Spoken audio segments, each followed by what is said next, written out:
Bismillahirrahmanirrahim. Alhamdulillahi rabbil alamin.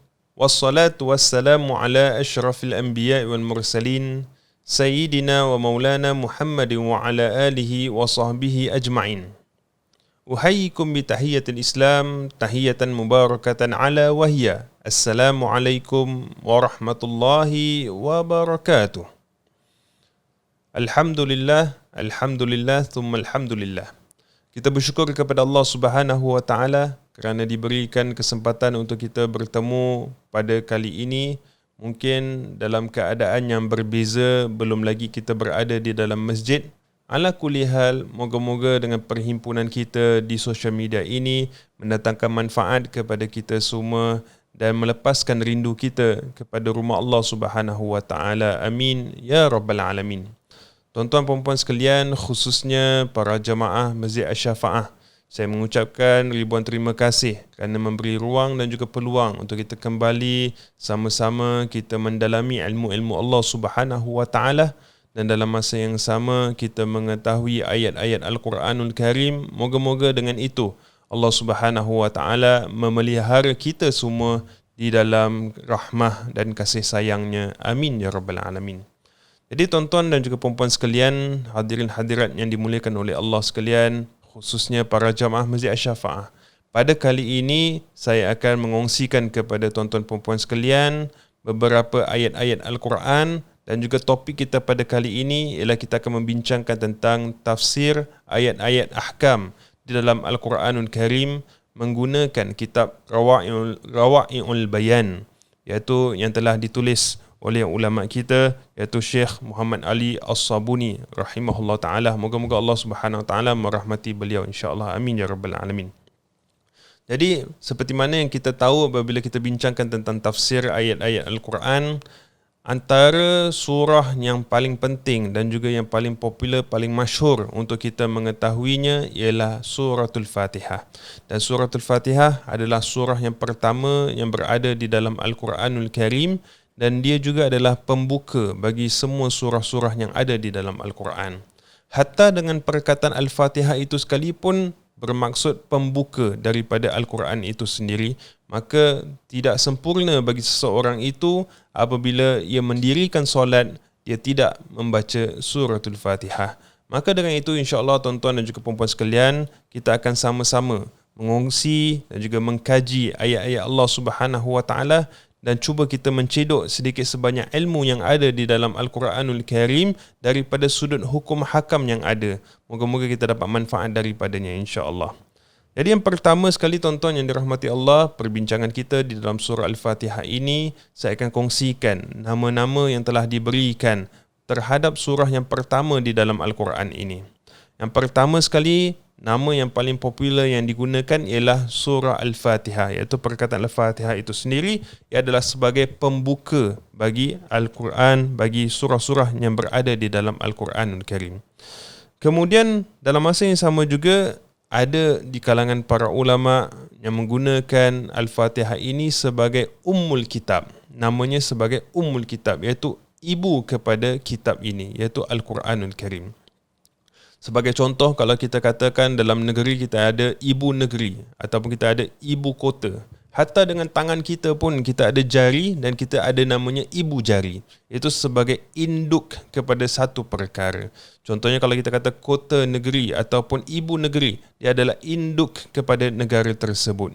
Jadi bila kita katakan sebagai Ummul Kitab, dia adalah induk kepada Al-Quranul Karim, maka semua ayat-ayat Al-Quran yang terkandung di dalamnya itu, kalau nak cari kepada induknya ataupun summary-nya, kita lihat kepada suratul Fatihah. Disebabkan itu, Al-Quran ataupun Al-Fatihah itu dinamakan sebagai Ummul Kitab, iaitu ibu ataupun induk kepada Al-Quranul Karim.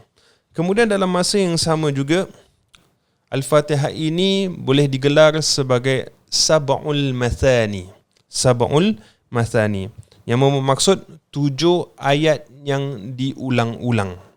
Iaitu 7 ayat yang diulang-ulang daripada perkataan Alhamdulillahirabbil sampai ghairil maghdubi alaihim waladdallin. Amin. Jadi daripada ayat yang pertama sampai ayat yang ke-7 yang mana kita ulang-ulang di dalam solat kita, dalam doa kita dan sebagainya. Ada satu hadis Nabi SAW nak menceritakan tentang kelebihan, keutamaan surah Al-Fatihah ini. Apabila seorang sahabat Nabi SAW yang bernama Abu Sa'id bin Al-Mu'alla, dia telah mengisahkan pada satu ketika apabila beliau sedang mendirikan solat, kemudian baginda Rasul SAW memanggil dia untuk datang kepada baginda. Tetapi memandangkan beliau ini dalam keadaan yang solat, maka dia tidak menghiraukan apa yang dipanggil oleh Nabi SAW. Dia tidak pergi kepada Nabi SAW. Setelah dia tamat ataupun dia mengakhiri solatnya itu, dia terus bergegas bertemu dengan Nabi SAW dan dia berkata, "Ya Rasulullah, engkau nak cari aku ataupun nak jumpa aku? Kau panggil aku tadi?" Kemudian baginda Rasul SAW berkata kepada dia, "Kenapa bila aku panggil tadi kau tak datang kepada aku?" Kemudian jawabnya Abu Sa'id bin Al-Mu'alla, dia mengatakan, "Tadi aku sedang solat ya Rasulullah. Dah habis solat aku terus bergegas bertemu dengan kamu." Maka baginda SAW memberitahunya, bukankah Allah Subhanahu wa taala telah berfirman di dalam Al-Quran, yang maksud daripada ayat surah Al-Anfal ayat ke-24. Allah Subhanahu wa taala firman, maksudnya, "Penuhilah panggilan Allah dan Rasulmu jika dia memanggil kalian kepada perkara yang memberikan kehidupan kepada kalian." Jadi nak katakan apabila Rasulullah SAW memanggil sahabat pada waktu itu, walaupun dalam keadaan mereka ini sedang mendirikan solat, maka mereka perlu bertemu dengan Rasul SAW. Kenapa Nabi SAW memanggil Abu Sa'id bin Al-Mu'alla ini waktu di dalam solat? Kerana Nabi SAW nak mengajarkan dia tentang satu perkara. Kemudian Nabi SAW berkata kepada dia, "Sungguh aku akan mengajarkan kepadamu satu surah yang merupakan surah yang paling agung di dalam Al-Quran sebelum engkau keluar daripada masjid ini." Jadi sebelum dia keluar daripada masjid bersama-sama dengan Nabi SAW, kemudian Nabi SAW berkata kepada Abu Sa'id bin Al-Mu'alla ini, dia mengatakan, "Alhamdulillahi Rabbil Alamin, hiya as-sab'ul mathani wal Qur'anul azim allazi utitu." Nabi katakan Alhamdulillahi Rabbil Alamin, iaitu ayat yang pertama di dalam surah Al-Fatihah itu adalah as-sab'ul mathani, iaitu 7 ayat yang diulang-ulang. Wal Qur'anul azim, dan juga Al-Quran yang agung yang dikurniakan kepada aku, iaitu dikurniakan kepada Nabi SAW. Ada satu hadis lagi yang menceritakan tentang keutamaan dan juga kelebihan suratul Fatihah. Hadis yang diriwayatkan oleh Imam Ahmad di dalam kitab Musnadnya, iaitu seorang sahabat bernama Ubay bin Ka'ab radhiyallahu ta'ala anhu pernah membaca Ummul Quran, iaitu Al-Fatihah, di hadapan Nabi SAW. Kemudian Nabi SAW bersabda, "Wallazi nafsi biyadihi ma unzila fit Taurati wala fil Injili wala fil Zabur wala fil Furqan mithluha hiya sab'ul mathani allazi utitu." Atau kama qala Nabi SAW, "Demi zat yang jiwaku dalam kekuasaannya, tidaklah diturunkan dalam Taurat, dalam Injil, Zabur, dan tidak pula dalam Al-Furqan, Al-Quran itu satu surah yang sepertinya, iaitu As-Sab'ul Mathani, iaitu 7 ayat yang diulang-ulang ini, dan Al-Quran Al-Azim yang dikurniakan kepadaku, iaitu kepada Nabi Muhammad SAW." Jadi tuan-tuan dan juga puan-puan sekalian yang dirahmati oleh Allah Subhanahu wa taala, daripada sini kita memahami bahawasanya surah Al-Fatihah adalah surah yang penting di dalam kehidupan kita. Bukan sahaja di dalam waktu solat kita harus membacakan suratul Fatihah, tetapi suratul Fatihah ini juga kita perlu menghidupkannya dalam kehidupan seharian kita bersama ahli keluarga, bersama anak-anak dan sebagainya.